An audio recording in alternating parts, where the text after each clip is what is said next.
Thank you. It's 6 p.m. and we'd like to call to order the public hearing for the Recreation, Parks and Cultural Affairs Committee on May 14th, 2025 at 6 p.m. A roll call. I have Ms. Ayers. Present. Ms. Shanahan. Mr. Lopez. Ms. Dunn. And I see who is not here, Mr. Sutton. So we do have a quorum and myself, so we will move forward. Next up on the agenda is public participation. And we're going to be talking about, I'm going to move to new business because this public hearing is concerning the Broad River Park baseball complex. And so we'd like to open the floor up to any comments, public participation. And no one signed in. So Mr. Cavanier, yes, please come up. Did we have a sign-in sheet? No. You want to start? Yeah, there's one there. You guys can sign in. That would be great.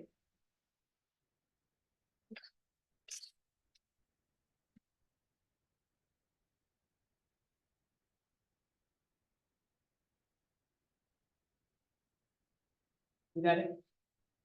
Huh?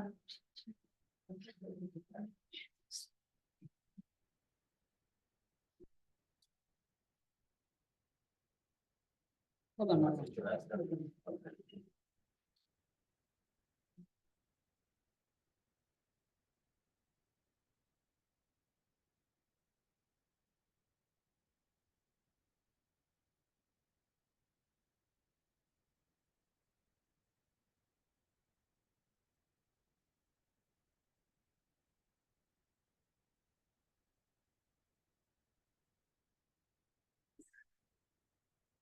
You're gonna come and speak? Yeah. Okay.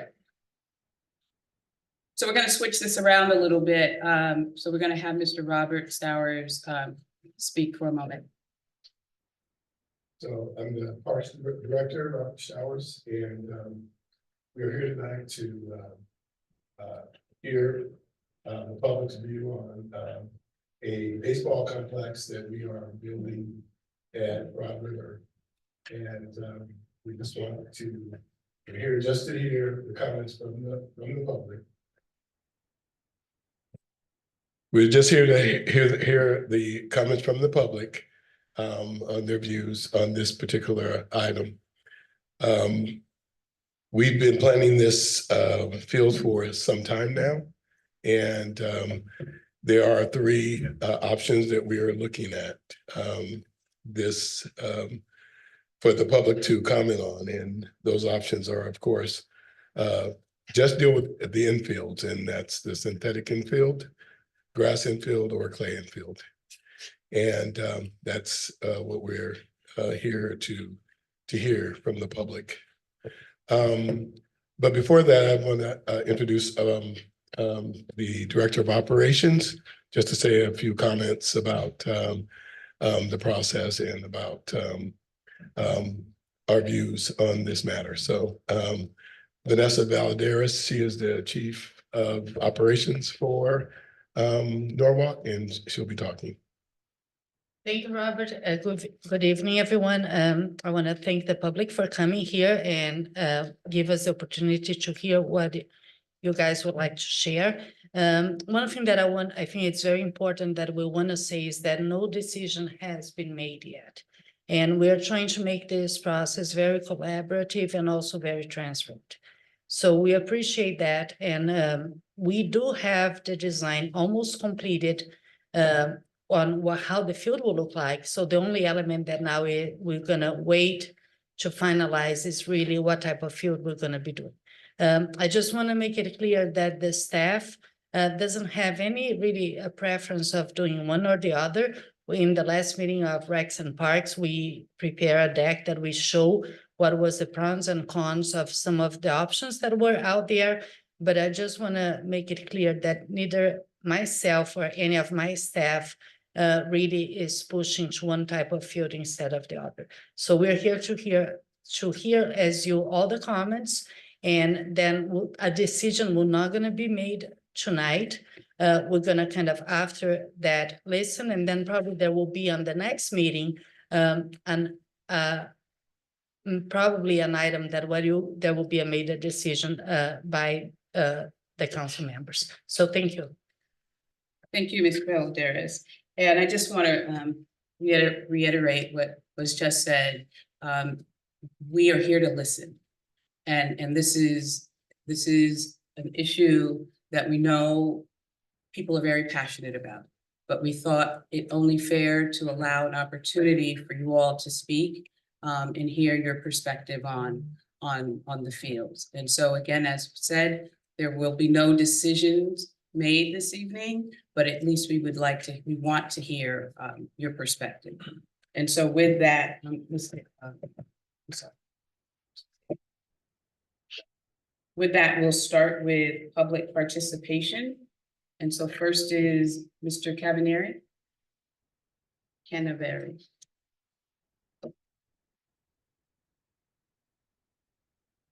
Thank you. My name is Tyson Canaveri. I live here in Norwalk all my life. I've raised 4 boys, my wife and I here. And I spent the better part of over a decade taking care of Broad River. I helped install the fences there, the home run fences around the field. I hung the scoreboard there.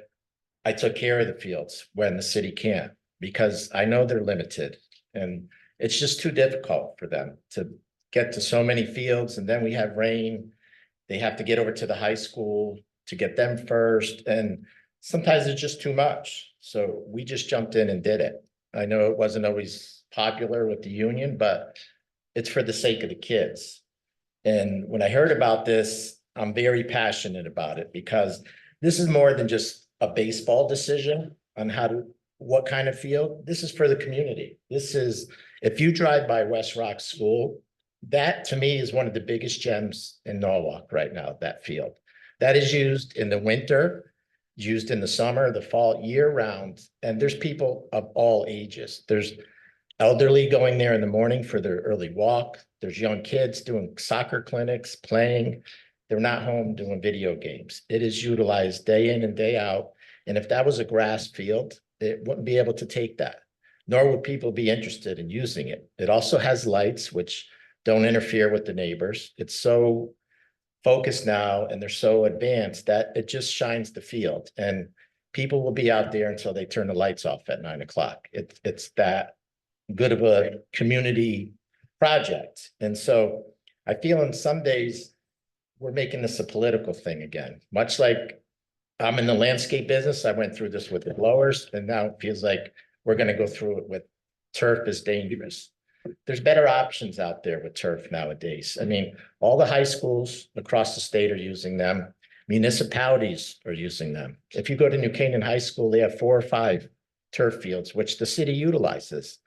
Right here in Norwalk, Brian McMahon softball field. Norwalk and McMahon are playing, having 2 practices a day there. Then the youth comes at night. If that was grass or a clay infield, it couldn't tolerate it. Today, everything would be canceled. Now that it's cleared up, you could still have a game at night.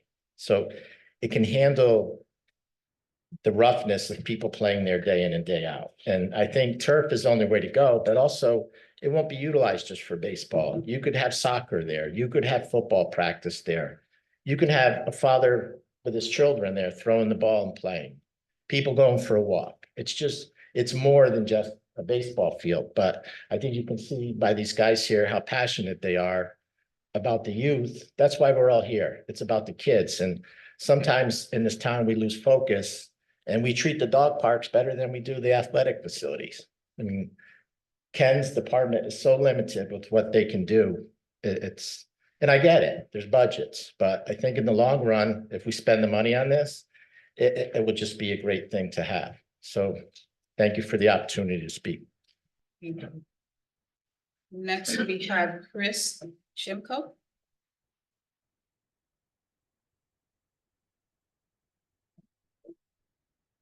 Hi, everybody.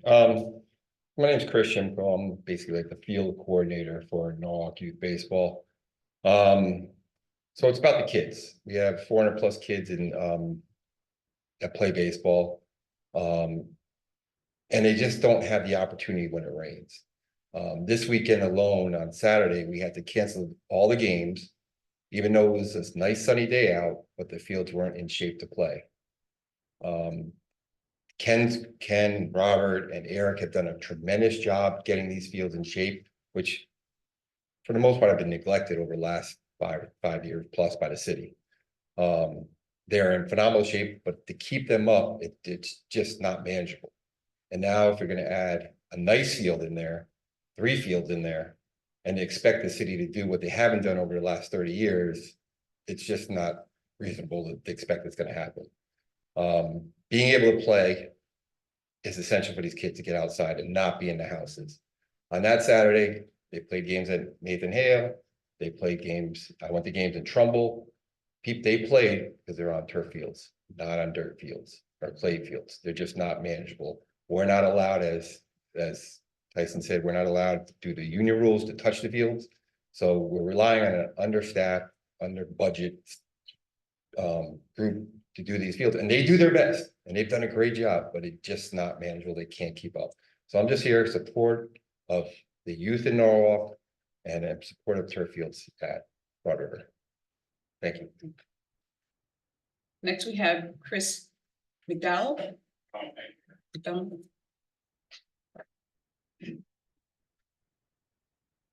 Good evening. So I'm Chris McDonald, 29 Van Buren Avenue. I'm a licensed engineer and I'm also a member of the Harbor Management Commission. But I'm here tonight because I'm a father of 2 sons who were participating in Norwalk Youth Baseball. And I think these gentlemen have all spoken quite directly to the need of improvements, especially of the turf fields. I have a little bit of familiarity from my experience on the Harbor Commission and as an engineer about concerns about turf fields. And there's nobody here speaking to that now, but I'm sure you've heard some of the concerns about the PFAS in relationship to turf fields. It is a concern, but the manufacturing process has moved away from that. PFAS is not an actual part of the turf. It's a chemical that's used in the manufacturing process of the grass itself, like the way when you make spaghetti, you pull it through a sieve that gets you the long strands. They make the turf the same way and then cut it small. And the PFAS is just a chemical that's used in the process. It's not integral to the turf itself. So they're now coming out with brands of turf that do not contain PFAS. California is in fact banning it starting the beginning of next year. And when California moves the market in almost everything, when they do environmental regulation. So I'm sure there'll be more and more PFAS-free asphalt products out there. Another concern is what you use in the AstroTurf to have a cushioning. So it's not just a carpet. There's also they often use ground up car tires. That's another product they're moving away from. There's certain environmental issues with ground up tires. Now they go to more natural things like cork or coconut fiber or even sand, depending on the application. I don't have direct experience with baseball infields, but I know that that's some of the things that they can do on tennis courts or other things. So I believe, as a father whose kids are going to play on these fields, I live a mile away from Broad River and it's a great facility. And I really hope we can upgrade it to a year-round. Both of my kids had their games canceled on Saturday because it rained on Friday. And I think that's something we can avoid with these upgrades everybody's proposing. But I think there's a safe way to go forward with this to avoid the concerns that have been in the past about turf fields. There's certainly the products are getting better and better and safer and safer. And I think everybody from Norwalk Youth Baseball would be supportive of that as well. Thanks very much. Thank you. Tom Taylor.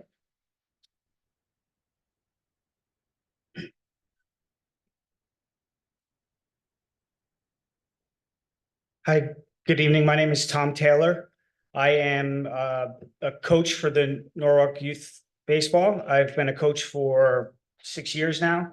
I'm also on the board, or at least a commissioner for the minor leagues. And I've been a resident of the neighborhood near Broad River. I live off of Comstock Avenue on Purdy Road East, just down the road from this complex. So I'm very familiar with it. I'm the father of 4 young boys.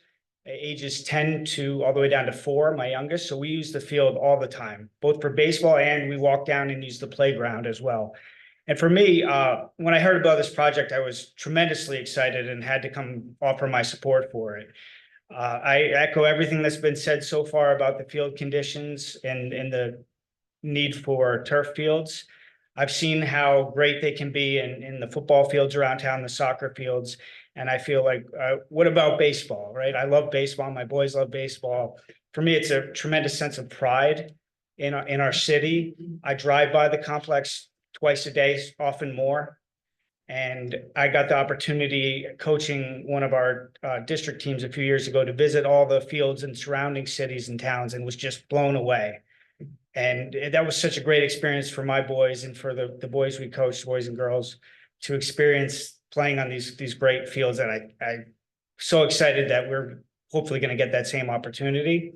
So I just want to say, and as far as safety, I have some concerns with the current fields. We get a lot of bad hops off the uneven infield and outfield grass that could easily be solved with this type of proposal. So I'm excited about that as well. And I don't want to lose sight of that. There are safety concerns for both types, right?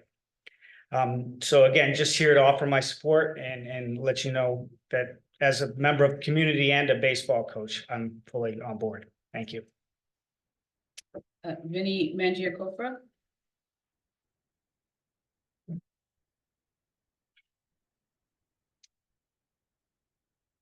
Madam Chair, thank you. Vinnie Mangiacopra, 8 Thistle Road, Norwalk. I'm here tonight serving as the president of Norwalk Youth Baseball. As you know, Norwalk Youth Baseball is now an umbrella organization, a unifier of baseball here in Norwalk for our youth, where Little League and Cal Ripken have come together to provide a unified voice and an awesome experience for baseball players moving forward. I'm so proud to be here with so many of our board members here tonight, and to have served and on the foundation of so many of the folks that come before us that have served the baseball community so willingly throughout the years. I come to you tonight not only to speak to you in person, but we've also submitted a letter to the record with well over 100 other parents, coaches, and community members in support of turf fields, synthetic fields, this hybrid model that's in front of you for this Broad River complex. I don't want this to overshadow our excitement for this project. This project's going forward no matter what. We're so excited that this project is coming to Norwalk, giving us this opportunity to provide a first-class baseball environment for kids moving forward. So I think that take it serious, that this can really be not only a community impact project, but a project for our local businesses as well.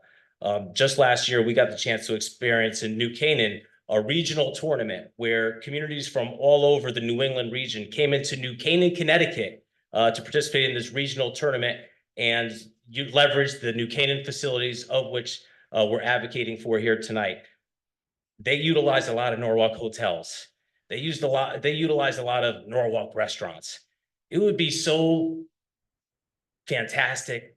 It's such a great accomplishment if we were able to provide that for our own community here in Norwalk. So that's really the opportunity. Yes, this facility is going to be first class, whether it's grass or whether it's what we're asking for here. But this will really give our kids, as everybody says, the opportunity to experience baseball at a whole different level.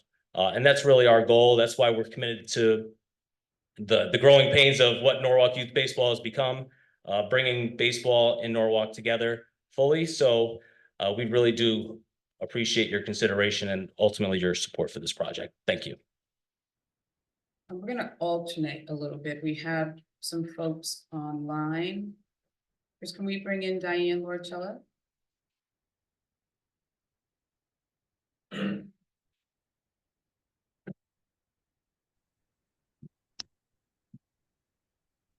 Good Diane? morning, good evening, rather. I had to pull off this, hold on just one second as I pull off the road. Good evening, Madam Chair, Recreation, Parks and Cultural Affairs Committee, and the parents that we just heard from, as well as the staff. My name for the record is Diane Lorcella, 21 Little Fox Lane. I believe this public hearing is premature, and I believe it was put forth possibly in an effort to not deal with a simple request that I made over the last year and a half, if not more so, with the mayor, and that is that that qualified experts review the environmental health, the environmental water, air, and soil issues, the known new sports injuries, and lastly, the true cradle to grave costs of artificial turf versus natural turf. And none of that has been done yet to my knowledge. And if it has, it's been done in a non-transparent way. And people like myself, I'm an environmental scientist, would like to look at said review. Stantec's review was kind of misleading. I'll just say that it was incomplete at best because it didn't look at the cradle to grave artificial turf costs. And so I did send this late afternoon a email that I'd like put into the record, and I sent it to everybody on the council, especially this committee. I want to just say a highlight is this is about the kids. It's about their health and their future. And the fact that we haven't had a thorough review and a discussion with the parents that mean well and care and love their children is quite disappointing, and I believe somewhat political, that we haven't talked about the true pros and cons of artificial turf. Long story short is, I wish, Madam Chair, that you would ask all the speakers the 3 choices that Mr. Stowers put in the agenda at the last minute. I also think it's premature and it's too early. 6 o'clock is too early for many people. And I would love to see this happen again next month at 7 o'clock. I want to say I love youth sports. I myself played youth sports as a kid. It's not, and I do care about the Broad River Complex. I just feel that it's not being handled in a comprehensive manner. I believe that the environmental issues for the water quality, soil quality, and air are real, and that includes heat, and that includes off-gassing of other materials, not just PFAS, that come off of any kind of turf that is artificial. And let's not fool people with the issue of synthetic grass. Everyone has done studies of artificial turf. Lastly, I just wanted to say, I didn't know this was a hybrid meeting because I didn't see any announcement of that. I was told it was just a Zoom meeting. So that also seems a little bit, I think it's fine to have hybrid meetings, but please make sure in the future the agenda spells it out and highlights the fact that this was going to be a hybrid meeting, because I would get more environmentalists who care about the children's health and their future. Last, I want to just say to Vinny and the others, I reached out to them, and I do think a Parks Foundation should be created immediately with some of you on it that would create oodles of money that we could then spend on staff and properly designed, drained, and constructed natural turf. My choice for tonight is either natural turf or clay. Absolutamente not artificial turf for the infield. And I thank you for allowing us to speak, but I think this is premature because the city, Madam Chair, and the health department have not done an adequate job of answering the questions of professional pros and cons. Thank you very much. Is there anyone else online who'd like to speak? Please raise your hand. I see Brian. Yeah, can you hear me? Yes. You can hear me. Yes. Thanks, Darlene. Brian Meek, 11 Cranberry Woods Road, Norwalk, Connecticut. Thanks for entertaining this proposal to fix up Broad River. I think it's a long time coming, as others have said. I'll be real quick. I think we need to really have a gut check on how we're taking care of our parks. Look at the finances involved, pros and cons, turf versus grass, but right now, I'd beg all of you to take a ride, go by Broad River, go by Fox Run, go by Vets Park. These fields have never been in worse shape. Now, maybe this is a funding issue for Ken's team. But if we can't take care of these things, we need a more permanent solution where they don't require as much maintenance. A la, Nathan Hale and some of the other ones we put in, like over at McMahon. So thank you for your consideration, and I hope you make the best decision for the city. Thank you. We're gonna go now to Bob Fosina.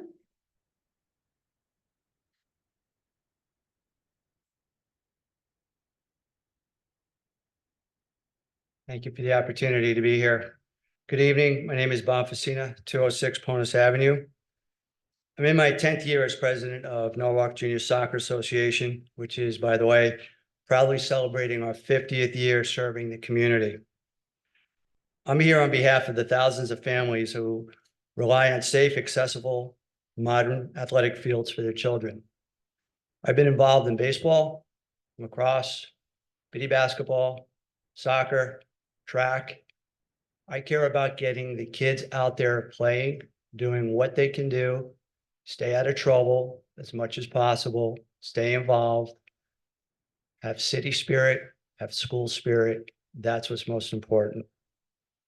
Now, I have lived through the non-turf fields and how horrendous it has been. We went over 15 years in soccer without making it into the state tournament. Why was that? Didn't have enough practice on the fields that we had. We missed so many games. We missed so much practice. We were competing to rotate the fields for different sports because we're so congested here. There's a tremendous amount of traffic that is on there, and we have a tremendous population here that we need to serve. There's been a lot of fear-based messaging around the artificial turf. Now let's refocus on the facts. Yes, turf contains materials like crumb rubber and microplastics, but the levels that the athletes are exposed to are extremely low and short-lived. The average athlete spends just 4 to 6 hours per week on a turf field during the peak season.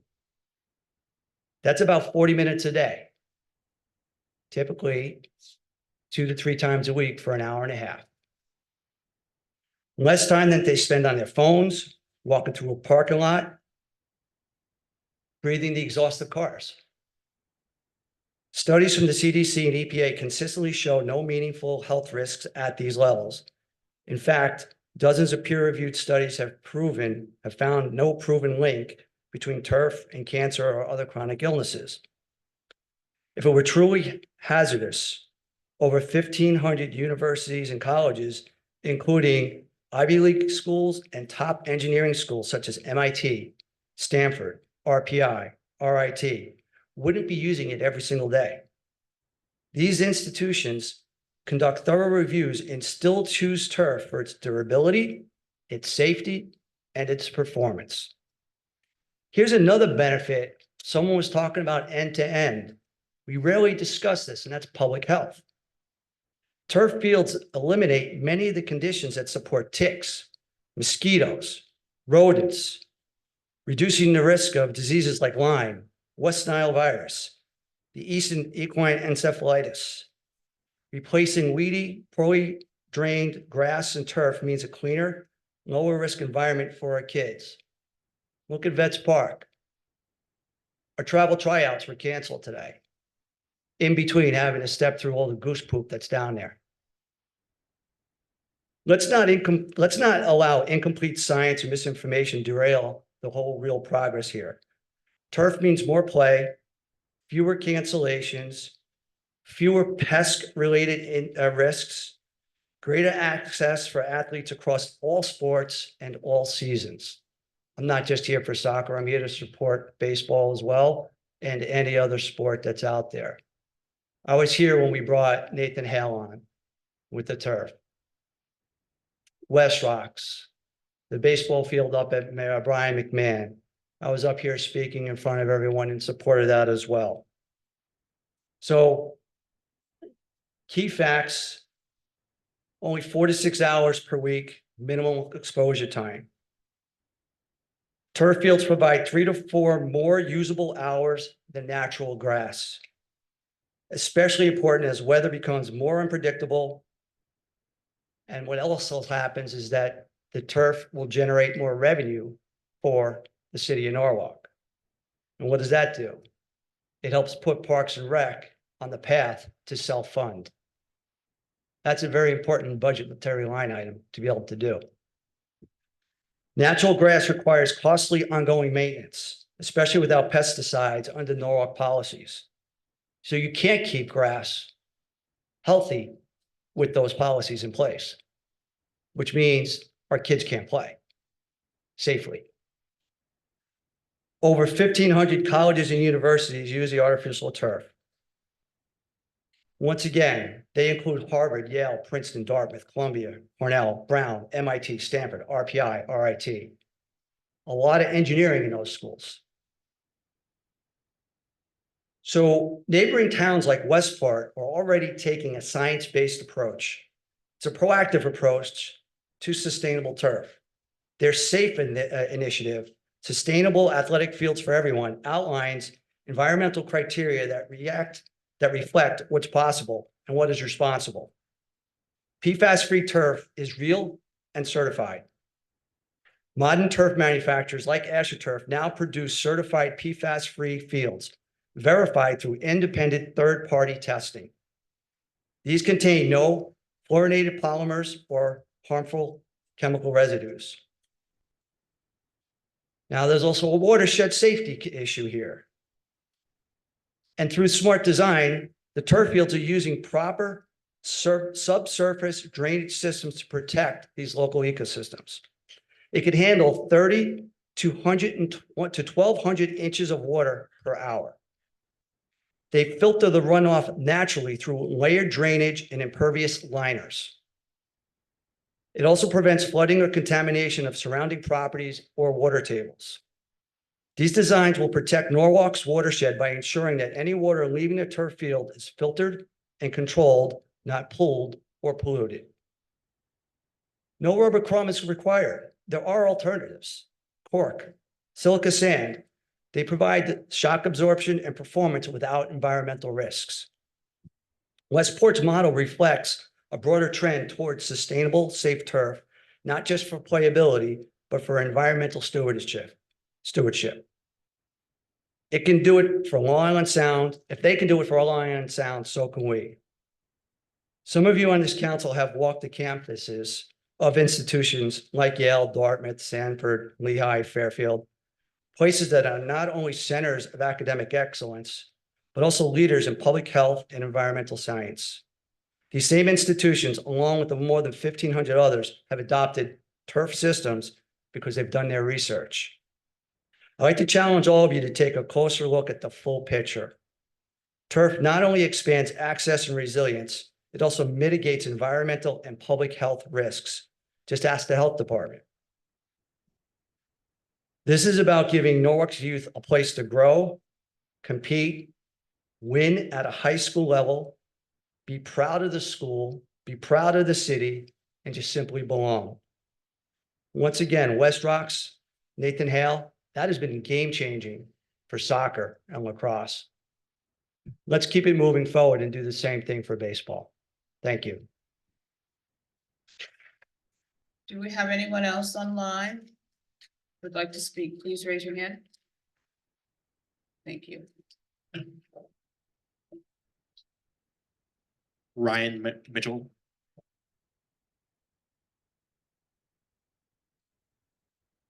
Hi, good evening. Can you guys all hear me? Yes. Okay, great.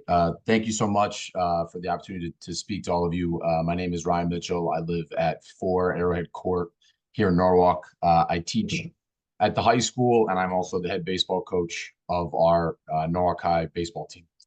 Hi, Heather. How you doing? Again, thank you so much for the opportunity to speak to the board tonight. I'm definitely in full support of the turf proposal for the Broad River Athletic Complex. At the high school level, I can't tell you how many coaches call me or email me in the preseason looking to come and play at Nathan Hale because it is turf, because it gives them an opportunity to lock in a game on the schedule and not have to worry about, cancellations due to rain or rain the previous day, rain that morning. It just gives a lot of flexibility to get those games in. From a competitive standpoint, we're outside practicing at the Nathan Hale turf every single day. And I know that there's a lot of teams in the league that we play in the Fairfield County League and obviously in the state that don't have the opportunity to practice as often as we do. That's a competitive advantage for us at the high school level. And if we bring that same model down to the youth, it's only going to make our kids that much more prepared, that much more competitive from a baseball standpoint. I don't have all the research of the previous speaker, although I thought he was tremendous. But I do recognize the significance of connecting the community. And I think that our youth baseball organization in its recent partnership has really done an excellent job of reaching out to all the different communities and people that we have here in our wonderful city. And it's done a great job of connecting people. We can get kids on the field more often, more hours of play, get them off those screens, all because we have this turf opportunity where, it doesn't matter that it rained. It doesn't matter that there's, some foul weather here in the March, April, May months. These kids are going to have an opportunity to get outside and play. And that's ultimately what we want to do for our young people. I definitely think having these turf fields will generate revenue for the city. We can do things like host tournaments, generate revenue for local businesses. It's just a plus all the way around. And as many people have mentioned, the significant impact of the Turf Nathan Hale complex and now most recently the Turf West Rocks complex have just become kind of a staple here in our city. And I really think that the more we can get out there from a turf standpoint, the better off we're going to be as a sports city and definitely as a community at large. So again, just wanted to voice my opinion and I appreciate the time and all you guys do for the city. Thank you so much. Thank you. Next, we have Ms. Diane Keefe.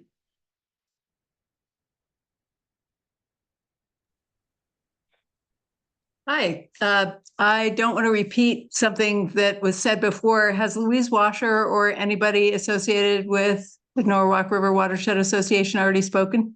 No. Okay. So I object to this proposal. I am distressed that we've already passed, the West Rocks fields are already this way. PFAS isn't one chemical, it's 60 different chemicals. And there have been many assertions that these kinds of fields don't have PFAS in them. And then once they're installed, citizens take pieces of them and test them, and they find the chemicals in the turf. I've been working at a state level to try to get us to ban these chemicals. And what's been going on is the manufacturers are claiming that they are making new substitutes that aren't as toxic as the original PFASs. But this is all experimenting on ourselves as guinea pigs. And so much as I want the baseball team to be happy, I would like them to continue to play on a natural field or something that doesn't have these chemical contaminants in it, especially near the Norwalk River. We already have one contaminated well. Louise did submit a letter prior to the hearing, and she mistakenly told everybody on their mailing list that the public comment period started at 7 o'clock. So she was not aware that it went from 6 to 7. So anyway, I just wanted to raise that as a major public health concern. We, I think, are going to find that these are, years later. I worked on a study of toxins and epidemiology, which is diseases in populations. What the problem is that there's so many different kinds of contaminants that it's hard to prove that one in particular is as bad as it is, because we have so many of them, but adding this one is not going to help. So I don't want to belabor the point and take more of your time, but I am testifying to oppose. Thank you. Thank you. Next, we have Zach O'Connor.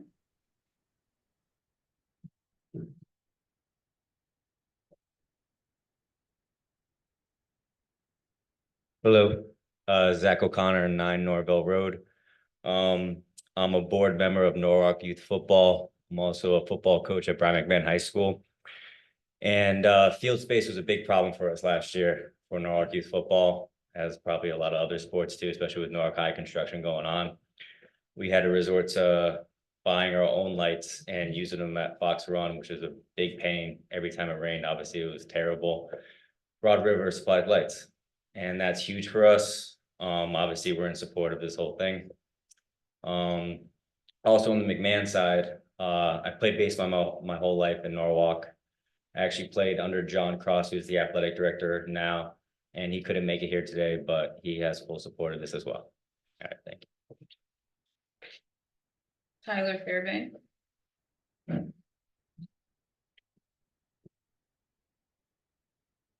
Thank you so much to the to members of the committee for allowing us a chance to speak tonight. I am only here with you in person because the game I was supposed to be coaching tonight at Broad River was rained out. We are unfortunately not able to play when the infield gets wet, and you know, it's one of the things I wanted to offer in my chance to speak here tonight as a city planner. I genuinely appreciate the chance we have tonight to hear from the people who know what's going on best at the Broad River Complex, which is what good city planning is, right? Whether it's a regional plan, a city plan, a neighborhood plan, or something as specific as a baseball complex. The people you want to hear from are the people who live in that neighborhood, the people who live in that region, or in our case, the people who are there at the baseball field. So other than my home or my office, I think I spend more time anywhere else the various baseball fields in Norwalk. And baseball it's a very unique sport in that you know, football you can be out there in the rain. Soccer you can make it work in the rain. Baseball you need an infield that's playable if there's any kind of weather issue. And we've been rained out a number of times this year. And in my 6 or 7 years of coaching baseball in Norwalk, the fields have varied from, I would say, bad to getting better at best. And I don't think that's any fault of the Parks and Rec department. It's just there is just not a way with the resources the city has in terms of manpower, in terms of funding, to be able to keep up natural baseball fields in the way that they need. It's just not possible. So what we're advocating for as members of the Norwalk Youth Baseball Board and parents of players is a hybrid model, similar to what they use in New Canaan at Mead Park, where we had a couple games last weekend in the rain. We were able to play because they have fields for the kids that have a turf infield and a natural grass outfield. So you're able to, you know, you're still able to use the field even when there's bad weather. It's a wonderful opportunity for the kids. Again, in an ideal world, it would be natural grass fields that look like Citi Field or Yankee Stadium, but I think we all know it's not an option here. So, you know, rather than live in the hypothetical or the you know, the possible, I think what a fair compromise is to do the hybrid turf infield with a natural grass outfield that will allow our kids a chance to play as often as possible. We can start the season earlier. We can keep the season going later. And I think it's a good middle point for those who are in favor of natural grass or an all turf field. So thank you very much for giving us the opportunity. And we look forward to working with the city, you know, to continue to deliver good opportunities to play ball for kids. We have Ms. Betty Ball online. Yes, can you hear me? Yes, we can. Okay. I'm a Norwalk resident, and as a founding member of Skip the Plastic Norwalk, I'm here to express my opposition to Rec and Parks proposal to install an artificial grass field just 700 feet from the Norwalk River. If Norwalk wants to maintain its reputation as a leader in sustainability by making the city safer and healthier for all, artificial grass is not the answer. First, turf fields are made of plastic, and plastic is made from fossil fuels. Fossil fuels are fueling climate change, which leads to extreme weather events and more. 2023 and 2024 are tied for the second hottest years on record. And because turf fields are made of plastic, they don't biodegrade. As the plastic blades of grass weather over time, they shed microplastics, posing serious environmental and health challenges. Microplastics pose a problem for the environment because every storm drain in Norwalk tells you exactly where the runoff is going. Drains to the watercourse, in this case, the Norwalk River and Long Island Sound. What's more, hazardous chemicals that leach out over time, such as PFAS and lead, end up where microplastics do. They too drain to the watercourse. For people, microplastics pose a problem because they can be inhaled by players on the field. The tiny pieces of plastic can also be transported home on players' clothing and skin, where they end up in the washing machine or down the shower drain, which again drains to the watercourse. Another issue with artificial turf is that it absorbs heat. On sunny days, temperatures can reach 160 degrees. At these temperatures, fields cannot be used by anyone. While some may be concerned that natural grass is too temperamental due to weather conditions, we venture to say that artificial turf is worse. Then, once an artificial turf field wears out its welcome, disposing of it is difficult. It either ends up in landfill or is incinerated, depending on how Norwalk would handle it. This represents tens of thousands of pounds of waste. Plastic is essential to the structure of artificial grass, but happily Norwalk has a choice. Choosing real grass would be in keeping Norwalk's commitment to reducing plastic pollution for environmental and health reasons. The city has already passed plastic carryout bag and polystyrene ordinances, which have made an enormous difference. Let's keep going. Let's reject plastic turf fields and opt for the real thing. Keep Broad River Park clean and green. Thank you for this opportunity. Thank you. Do we have anyone else online who'd like to speak? Please raise your hand.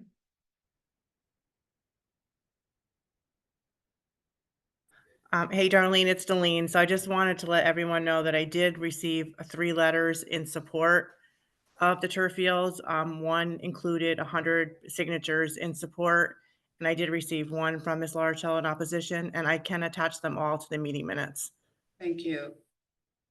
So I don't see any other hands raised. Darlene, I'm not sure if you can see my hand, but I think that there Oh, I'm were sorry. people- No, I can't. There you go.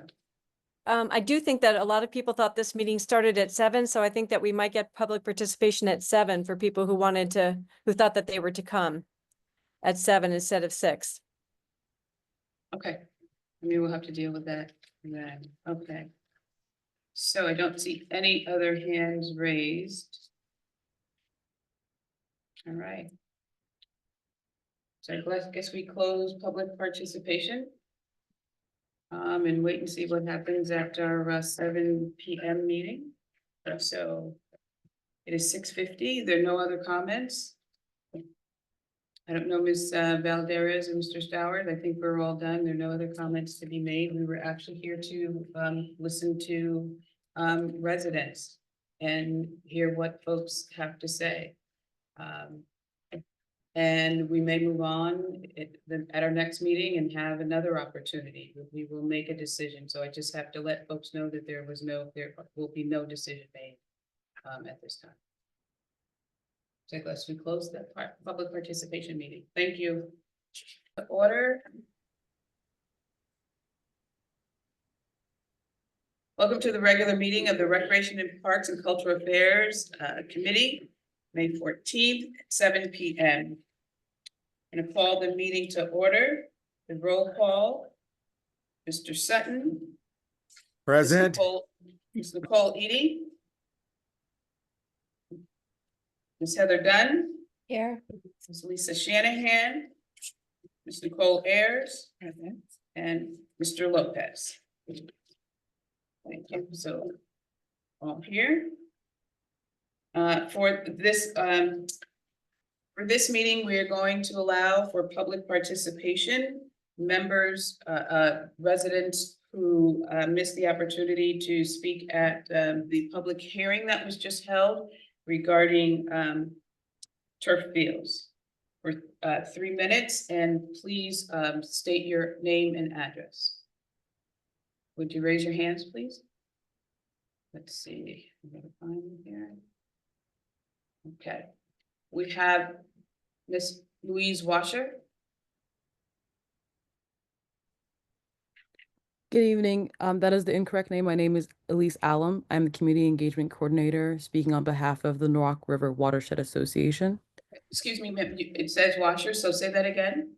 My name is Elise Allen, Okay.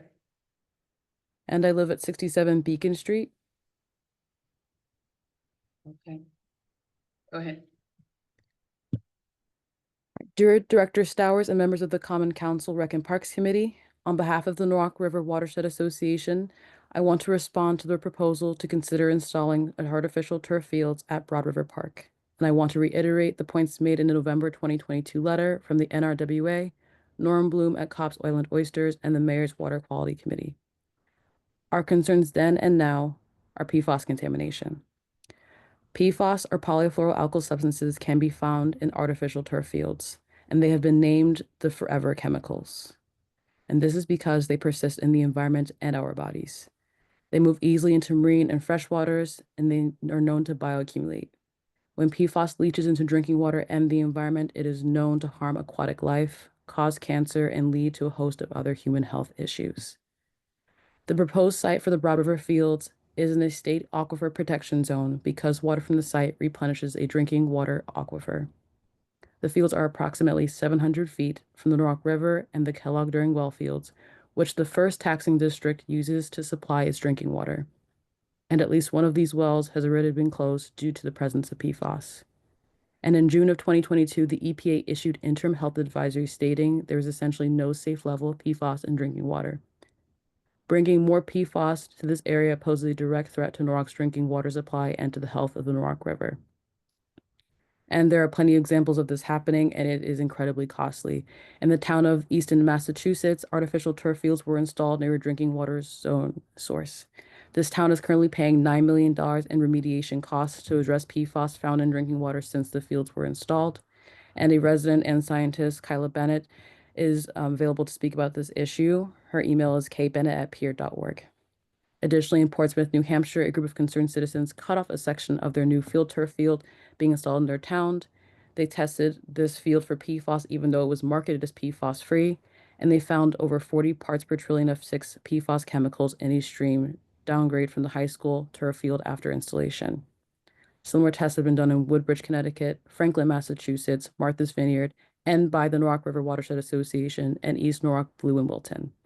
And please note the NRWA is happy to compile and deliver the emails of spokespeople from these towns, both supporting our statement and their own experiences. There's also a physics professor, Professor Graham Peasley of the University of Notre Dame. 30 seconds remaining. Has conducted a study of dozens of different new and used turfgrass samples for total fluorines and found the presence of chemicals in all of them. I just threw a bunch of science at you, but long story short, these chemicals are being put in fields, whether residents actually know about it, and the safety of the people visiting them, children playing their sports, and our drinking water it cannot be understated how damaging they are. They can cause cancer, they cause birth defects, they cause different developmental health issues in children. And essentially, we want kids to play sports. You're at 3 minutes. Thank you. Thank you. Miss Mary Clay Fields.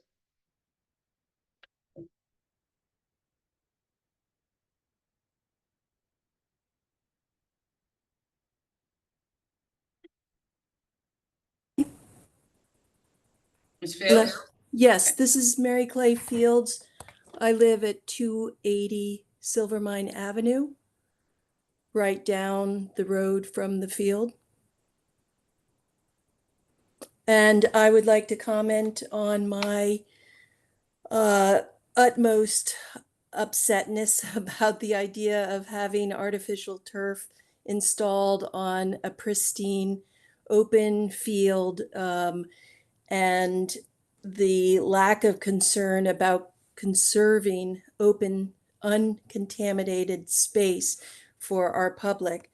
Norwalk is the greatest assets are its open space and clean water, which this type of installation would threaten.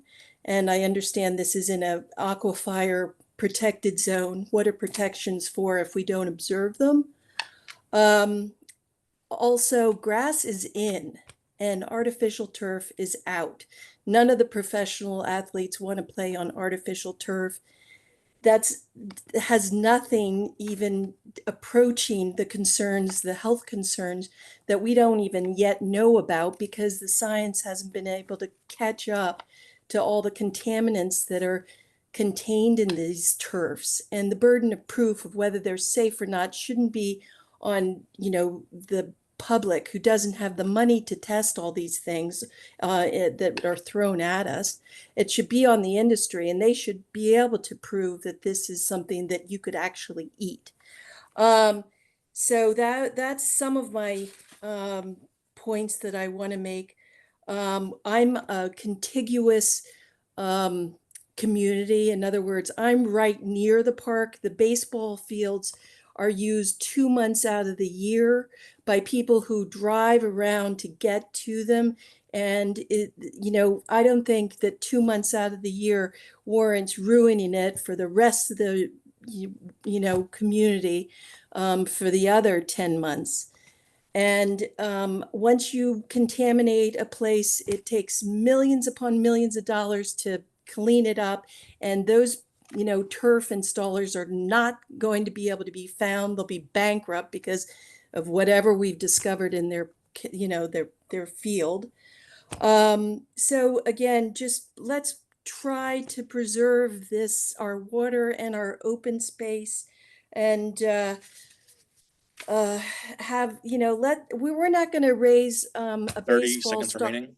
We're not going to raise a baseball star, but we might raise some people, some kids who are better in touch with their environment by being able to smell the sweet smell of just cut green grass. So just do us a favor. And I also want to thank everybody who is at this meeting, and I've taken up your time, but I think you can tell that I'm feel very strongly about this issue, and I hope that it 3 minutes. appeals to the intellect of everybody else's. Thank you. Lori Mira?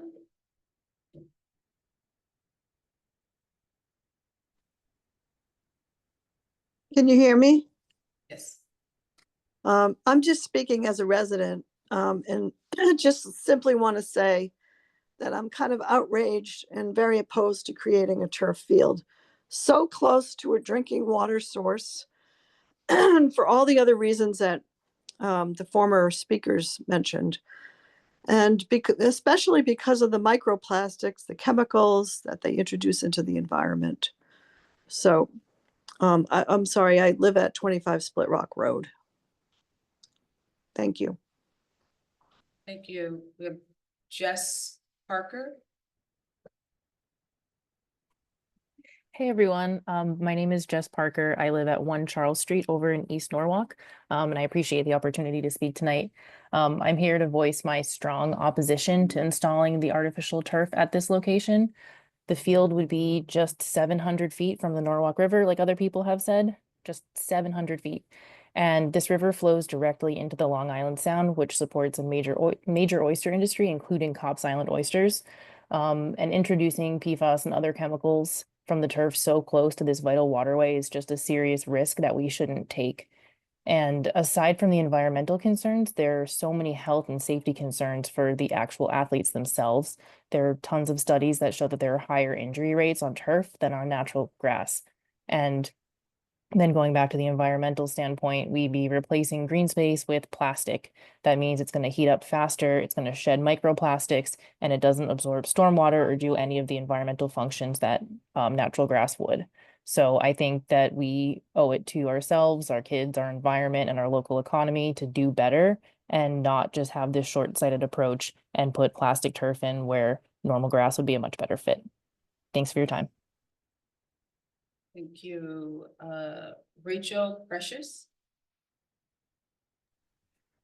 Hi, can you hear me? Yes. Great. So I'm Rachel Precious. I live in Westport, but I have a business in East Norwalk. I was an oyster farmer with Cops Island for a few years, and now I own an oyster catering business in East Norwalk. And I just wanted to second the concerns that are posed to our local oyster populations, but point out that in addition to PFAS, there are very high amounts of zinc that are in turf runoff, and zinc is highly toxic to oysters. It disrupts their reproductive systems, their digestion, and also in certain quantities can actually just straight up kill them. And so Norwalk has a huge and really rich history in the oyster industry. And I just think it would be such a shame to disregard how important this industry is to Norwalk for the sake of sports. And sports are very important in so many regards, but helping sports shouldn't come at the cost of harming other industries. So thank you. Thank you. Andrea?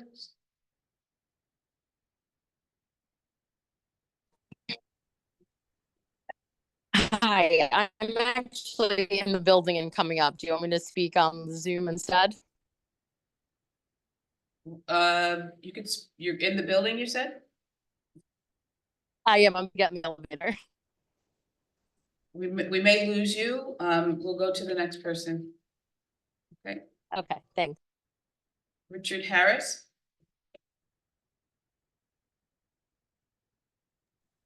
Can you hear me? Yes, we can. Okay, I'd like to say that, a lot about this is speculation, but we have hard numbers on the site that show it to be in pitiful condition. Ground and waters are saturated with PFAS. And how did we get there? I got a call from Louise Washer about 2 years ago saying that Broad River was contemplated for a field and that probably a good thing for us to do would be to run a baseline. So we did that. And we used York Laboratories in Stratford. Stratford provided the overall plan for how to get the samples. We had special equipment made to avoid any plastics in our survey.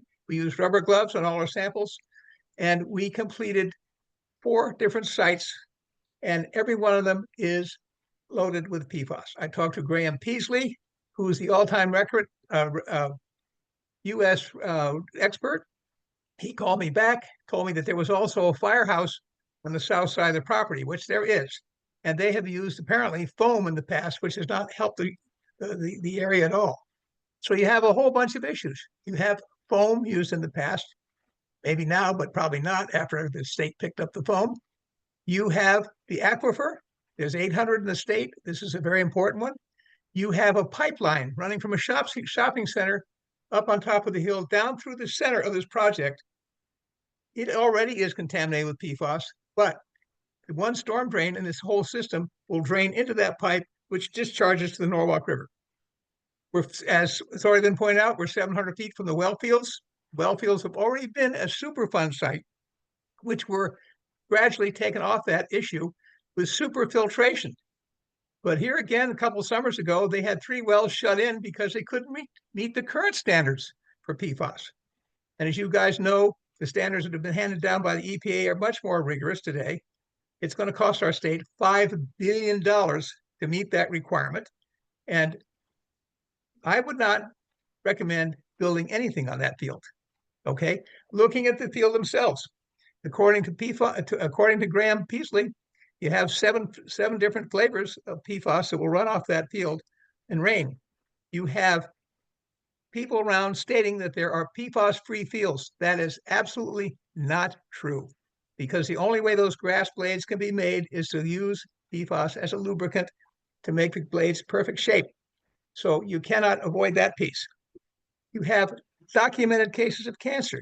The last one of notoriety was the 6 Phillies baseball players that played baseball down in 30 seconds remaining. Philadelphia. They all had brain cancer and died in their mid-30s, 40s. And it was traced back to PFAS. I'll close with this. There is no way to clean that up. PFAS is with us for the long term, and it will be with us. The only thing we can do is stop new sources.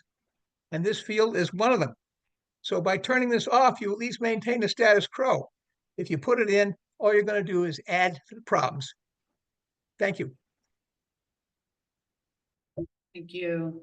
And you want to come up? Should we just miss you? Just please state your name and come up to my podium. Your name and address, please. I didn't know if I'd get And you there. have so- 3 minutes. Okay, thank you. Thanks for listening, everyone. Andrea DiGaetano, 20 Murray Street, Norwalk. I actually didn't know this was a fight I was interested in until like a week ago. I received an email from my daughter plays softball, so this doesn't directly impact us because she's a 10-year-old softball player and we're talking about baseball here.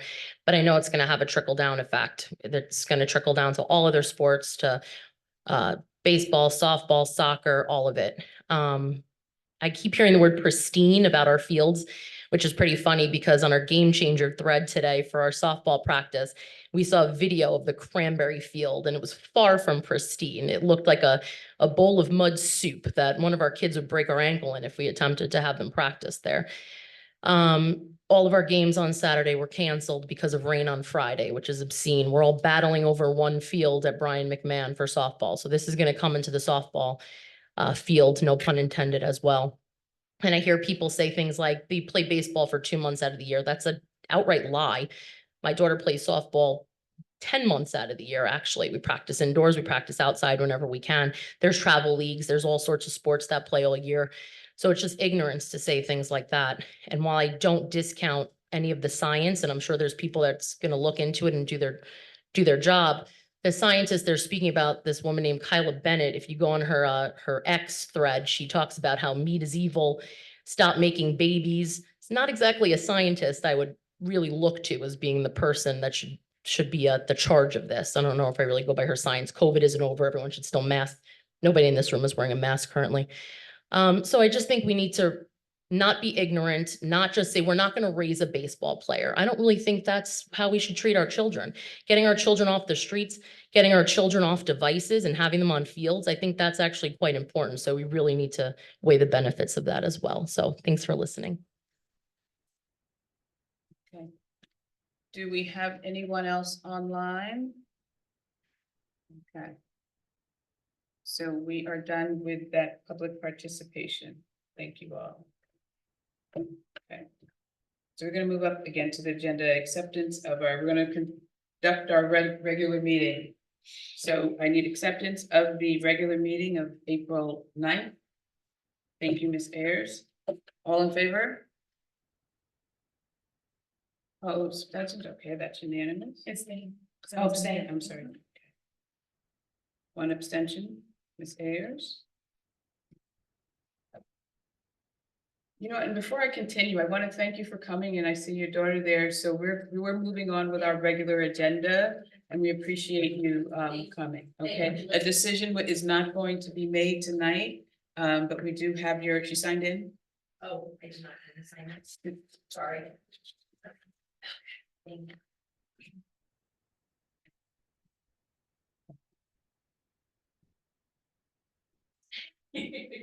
There was a little mix up, so we allowed people give some grace right now this time around. So thank you. Do you my address? Thank you all very much. You have a lovely evening. Take care. There is no old business. We're going to move on to 6, new business. 6A, authorize the purchasing agent to enter a sole source purchase order for an amount not to exceed $125,000 for Planet Geo from account number noted. Someone move the item?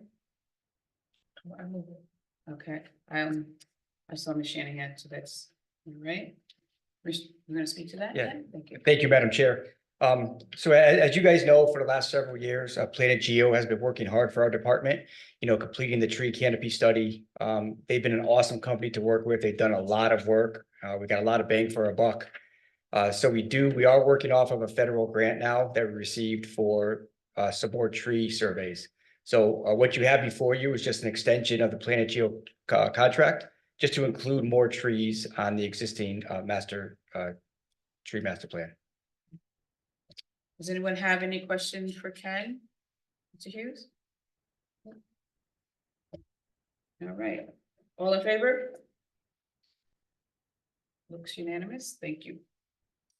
6B, authorize the mayor, Harry W. Rilling, to enter into an agreement for the use of Matthews Park and immediate surrounding grounds by Gordon Fine Arts for their Norwalk Arts Festival to be held on Saturday, June 21st and Sunday, June 22nd, 2025 from 8 a.m. to 8 p.m. Setup time, 6:30 a.m.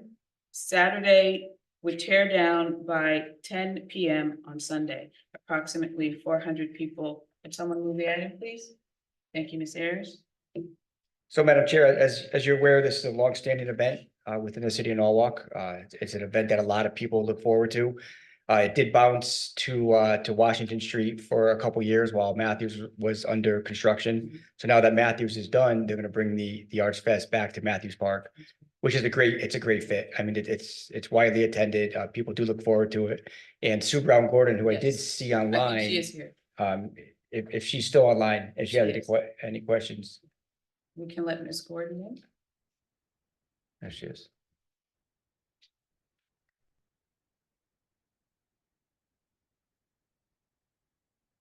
Ms. Gordon? Looks like she got off.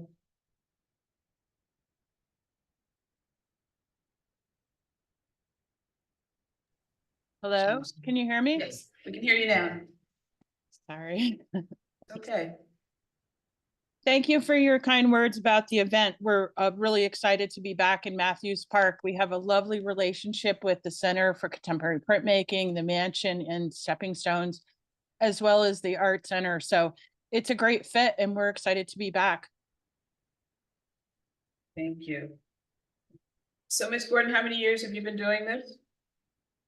This show, we had to miss a couple for COVID, but I think it's on its 15th now. We started in 2013 and it's been we have originally worked on the Sono Arts Festival, and then we took this smaller approach over to Matthews Park, and it's really been a lovely event for that area.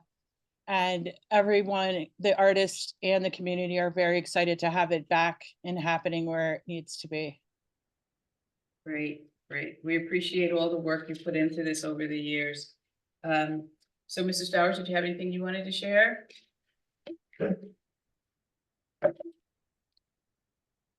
Madam Chair and the committee, both here and virtual, I just wanted to thank the committee tonight for listening and just being there to hear the residents of Norwalk. And all of us, we're in this to make the city the best we can, and to address the residents and to meet their needs. So, and we all know that the health of Norwalk is very important. And as Vanessa said earlier, the staff in operations and parks, we don't have any one way of, we're not on any one side. We are here to present the residents' view of this, and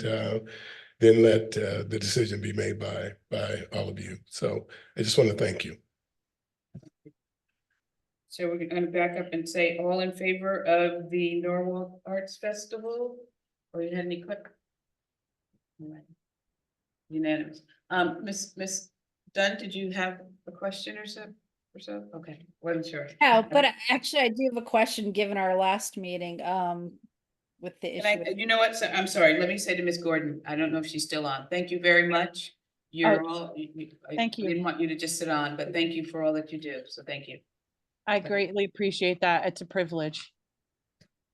All right, Ms. Dunn.